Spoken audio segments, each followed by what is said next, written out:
The following is a sample from the New York Open Center's podcast series. You can see our website for full program ordering details. This morning, I raised the thought that one of the most important things for us that our life not be governed by fear. And yet, as sensitive, vulnerable, and dependent creatures, we learn early to assemble a mass of insights, perspectives, and reflexive responses designed to manage our anxieties and manage the world as it comes to us. And again, that so often becomes institutionalized within us, as it were, and then becomes a set of reflexive responses to our life journey, which again piles up the patterns, as we've talked this morning.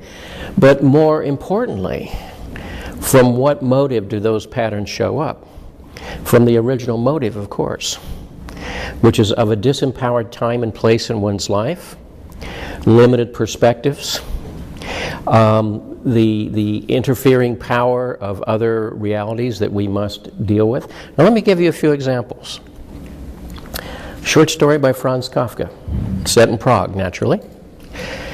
A young man has been writing to a pen pal in Moscow.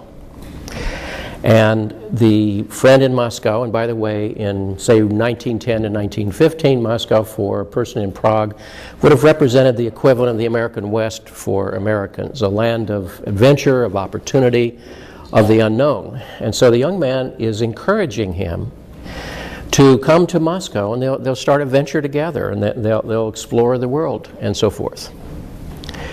And his father discovers this correspondence and says to his son very simply, "I sentence you to die." And the young man dutifully walks out of the house, walks through the winding streets of Prague to the Charles Bridge, and jumps in the river. And that's the end of the story. Now, what are we to make of that? We have a plot, severed at the end, of course, terminated. We have characters, but what's that about? You know, there was a famous book about a young woman who had great difficulties. It was called An Interrupted Life. Well, that was certainly an interrupted life, wasn't it? Now, imagine that there are places in your psyche where a voice, so to speak, says, "No, you can't do that. No, you're not allowed. No, that's not for you." Now, we all have these voices, so to speak. I'm speaking metaphorically when I say voice. Are you aware of those voices?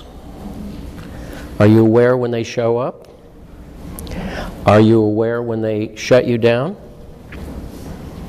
Have you ever tried to track them back to their place of origin? Are you aware of those wires that in effect reach back into the archaic field of the past? That was a sample from the New York Open Center's podcast series. You can see the full program ordering details at our website, opencenter.org.